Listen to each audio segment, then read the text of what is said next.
today. And I'm looking forward to this building because when I retire, I only have to go across the street to get there. So for me, it's a definite benefit. And that's why I've supported it all these years, knowing that it'll be here for me. I represent probably the largest senior group of people in Palm Beach County. And to me, this is something very, very special. I worked together with Ruth, Rales, and the Temple, and I'm happy to say that I was somewhat instrumental in making a shitta between the two. And this is going to be something, Palm Beach County is dedicated to helping Ruth Rales, and Palm Beach County has helped the Ruth Rales Center.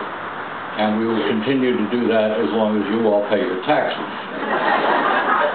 And the more taxes you pay, the more we'll be able to help. So I'm happy that it's here. I know that it's going to serve the population that we have.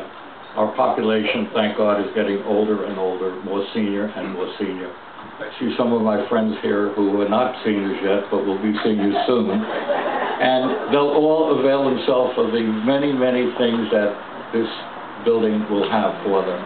I welcome you. I hope to work together with you. I look forward to everybody smiling just as they are today. And I know it will be a tremendous success and a real asset to the community. So congratulations to all and good luck.